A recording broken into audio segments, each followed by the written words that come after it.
Hello दोस्तों, good morning. कैसे हो आप सभी और आप सभी की पढ़ाई कैसी चल रही हो। Welcome back to my YouTube channel. और आपकी पढ़ाई कैसे चल रही है दोस्तों। जैसा कि आप सभी जानते हैं कि हमारा जो हम अपना सब्जेक्ट लेके चल रहे थे भारत एवं विश्व का भूगोल, उसमें हमने भारत का भूगोल उसके सारे क्वेश्चन का डिस्कशन हमने कर लिया था। इसमें जो टॉपिक है हमारा भू आकृतिक प्रदेश एवं भूगर्भिक संरचना, ठीक है। तो इसके जो भी PYQs थे उसका डिस्कशन हमने लास्ट वीडियो में कर लिया है, तो वो वीडियो आप ज़रूर से जाके चेक कर लेना। ये सारा डिस्कशन हमने कम्प्लीटली कर लिया है। तो आज का जो हमारा टॉपिक होने वाला है वो है हमारा अपवाह तंत्र। कौन सा टॉपिक होने वाला है? जो हमारा ज्योग्राफी है, इंडियन ज्योग्राफी, उसमें जो अपवाह तंत्र है उसके ऊपर जो भी क्वेश्चंस आए हैं, क्या आंसर है उनके, हम उन सभी का डिस्कशन करेंगे। बस आप वीडियो में ऐसे ही बने रहना, चैनल को सब्सक्राइब करना एंड वीडियो को लाइक करना, ठीक है दोस्तों। एंड जो लास्ट हमारी जो भी वीडियोस हैं आप जाके ज़रूर से उनको चेक कर लेना।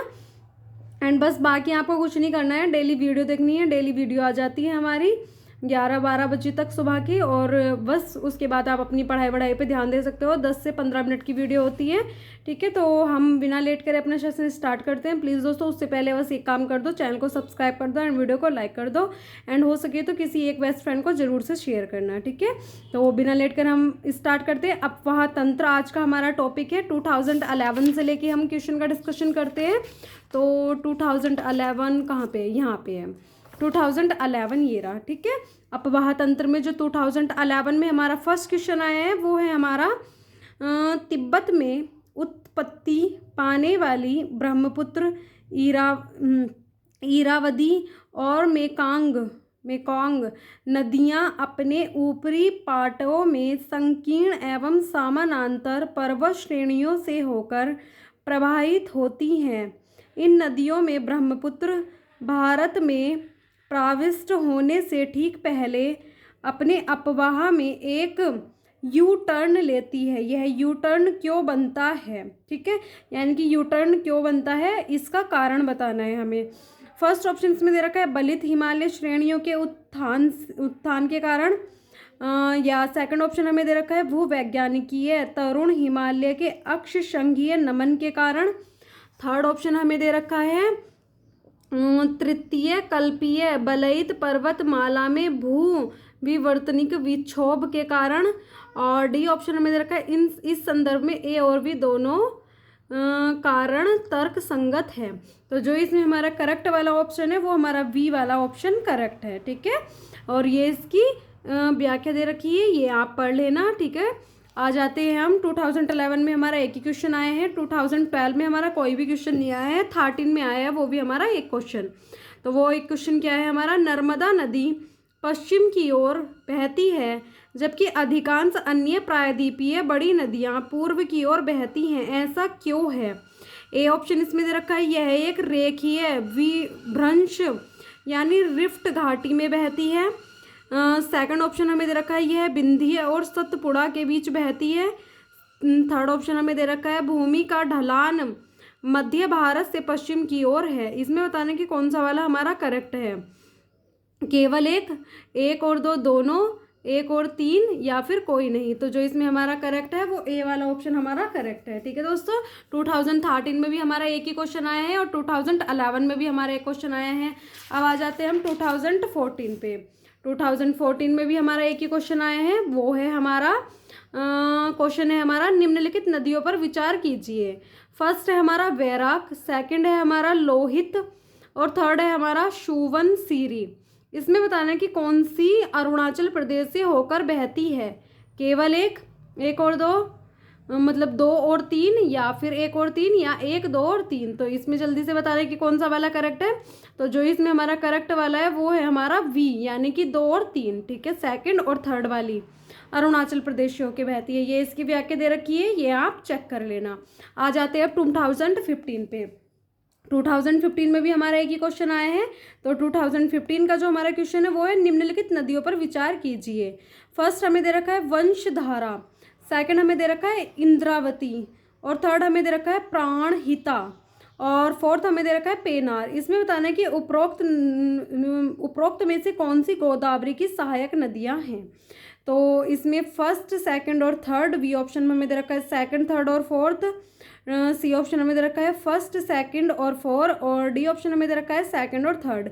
इसकी मैं आपको व्याख्या दिखा दूं, इसका आंसर आप सभी को कमेंट करना है। ठीक है दोस्तों, जल्दी से इसका आंसर कमेंट कर दो कि कौन सी वाली गोदावरी की सहायक नदियाँ हैं। ठीक है, आ जाते हैं हम 2016 में। 2016 में भी हमारा 2016 में हमारे 2 क्वेश्चन आए हैं। तो 2016 का जो हमारा फर्स्ट क्वेश्चन है वो है, निम्नलिखित में से कौन सी ब्रह्मपुत्र की सहायक नदी है? दिवांग, कामेंग या लोहित? इसमें बताना है कि सही उत्तर चुनिए। ठीक है, केवल एक और दो और तीन, एक और तीन, या एक, दो और तीन। जल्दी से इसका आंसर आप सभी कमेंट कर दो। तो जो इसका करेक्ट आंसर है वो तीनों, यानी कि तीनों ही हमारी ब्रह्मपुत्र की सहायक नदियां हैं। इसका सेकंड क्वेश्चन क्या है हमारा? सेकंड क्वेश्चन है हमारा, हाल ही में निम्नलिखित नदियों में से किन को जोड़ने का कार्य किया गया था?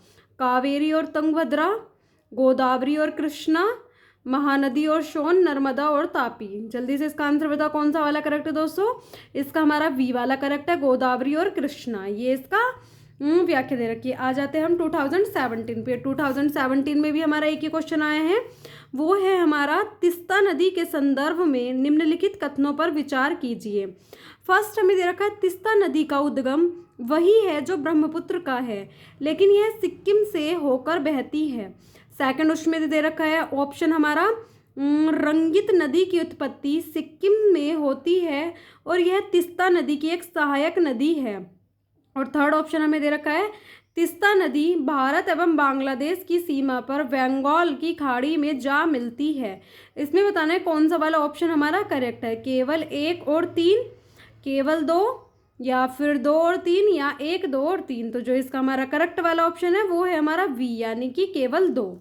ये इसकी व्याख्या दे रखी है। आ जाते हैं हम 2018 पे, यानी कि सभी में जो है हमारा 2011 से लेके 17, 18, 19 तक हमारे एक ही क्वेश्चन आए हैं ज़्यादा, तो और नदियों के ऊपर ज़्यादा ही क्वेश्चन आए हैं। और ये मतलब थोड़ा ईजी होता है जो नदियों के ऊपर टॉपिक होते हैं। ठीक है, मेन जो रिवर इंडिया की सिर्फ वो पढ़ लेना उनके बारे में, उसी से क्वेश्चन बन जाएगा, ज़्यादा टेंशन नहीं लेनी है। तो आ जाते हैं 2018 के क्वेश्चन पे। ये हमारा, निम्नलिखित में से कौन सी एक कृत्रिम झील है? फर्स्ट हमें दे रखा है कोडाइक नाल, यानी तमिलनाडु में है। सेकंड दे रखा है कोलेरू, आंध्र प्रदेश में है। और थर्ड हमें दे रखा है नैनीताल, उत्तराखंड में है। और फोर्थ हमें दे रखा है रेणुका, हिमाचल प्रदेश में है। कौन सी कृत्रिम झील है? ठीक है, तो ये है हमारा फर्स्ट वाला ऑप्शन हमारा करेक्ट है इसका। ठीक है, आ जाते हैं हम 2019 पे। 2019 वाला है वो हमारा मैचिंग वाला है। तो 2019 का जो हमारा क्वेश्चन है वो एक साइड हिमनद दे रखा है, एक साइड नदी दे रखी है। तो हिमनद दे रखा है बंदरपूछ, नदी दे रखी है यमुना। फिर दे रखा है बारा शिगरी, नदी दे रखी है चेनाब। मिलाव नदी दे रखी है मंदाकिनी। शियाचिन नदी दे रखी है नुब्रा। और जेमेऊ नदी दे रखी है हमारी मानस। इसमें बताना कि कौन सा वाला सही उत्तर है। तो सही उत्तर कौन सा वाला है हमारा? 1, 2 और 4, 1, 3, 4, या फिर 2 और 5, या फिर 3 और 5। तो इसमें जो हमारा करेक्ट वाला ऑप्शन है, जैसा आप सभी देख पा रहे हैं कि ए वाला हमारा करेक्ट है। 2019 तक का डिस्कशन हमने कर लिया है। 20 में कोई भी क्वेश्चन नहीं आया, 22 में हमारे 3 क्वेश्चन आए हैं, 21 में हमारे 3 क्वेश्चन आए हैं।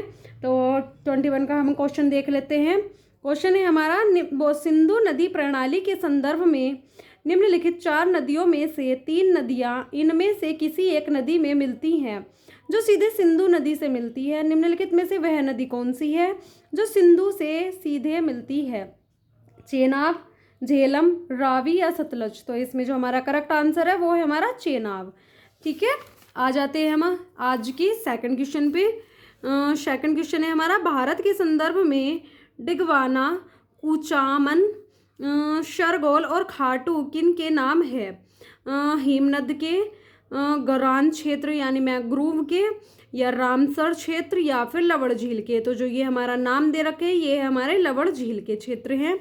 आ जाते हैं आज के लास्ट क्वेश्चन पे। लास्ट क्वेश्चन है हमारा, निम्नलिखित नदियों पर विचार कीजिए। फर्स्ट दे रखा है ब्राह्मणी, सेकंड दे रखा है नागावली, और थर्ड दे रखा है हमारा सुवर्ण रेखा, और फोर्थ हमें दे रखा है वंशधारा। इसमें बताने की कौन सा वाला करेक्ट है? जो इसका करेक्ट वाला आंसर है वो हमारा वी वाला करेक्ट है, यानी सेकंड और फोर्थ। जल्दी बस आप ये वीडियो जल्दी से चेक कर लेना एंड वीडियो को कंप्लीट कर लेना। कंप्लीट करने के बाद क्या है, बस आपको कुछ नहीं करना है, चैनल को सब्सक्राइब करना है एंड वीडियो को लाइक करना है। और जो भी आपको प्रॉब्लम आ रही है आपकी पढ़ाई में, आप उस चीज़ को कमेंट कर सकते हो, ठीक है। आपकी प्रॉब्लम का सॉल्यूशन निकालने की पूरी कोशिश की जाएगी। और हमने अपना टेलीग्राम चैनल भी बना लिया है, टेलीग्राम चैनल का नेम भी यही है, स्टडी वाइब विद दिव्या। तो उसको जाके ज़रूर से ज्वाइन कर लेना। उसमें वीडियो शेयर कर दी जाएगी, जो भी आपको वीडियो चाहिए होगी वो उस टॉपिक पे वीडियो भी बन जाएगी। बस आपको अच्छे से अपनी पढ़ाई पे ध्यान देना है एंड PYQs करने बहुत ज़्यादा ज़रूरी होते हैं, आप सभी जानते हो। बिकॉज आप आई डोंट नो कितने टाइम से आप तैयारी कर रहे हो, लेकिन आपको ये तो पता होगा कि PYQs जो होते हैं यानी प्रीवियस ईयर क्वेश्चन पेपर जो होता है वो देखना बहुत ज़्यादा ज़रूरी होता है, ठीक है। एंड PYQs लगाने भी बहुत ज़्यादा ज़रूरी होता है, यानी कि उनको सोल्व करना भी, क्योंकि उसी से आपको पता चलेगा कि आपका टॉपिक कितना पक्का हो चुका है, ठीक है। तो बस जल्दी से अपनी पढ़ाई कर लो और मतलब ये वीडियो चेक करके अपना टॉपिक पे ध्यान दो, अपनी क्लासेस वगैरह जो भी है उस चीज़ पे ध्यान दो, रिवीजन पे, ठीक है। Bye, thank you so much and channel को सब्सक्राइब करना दोस्तों, बाय।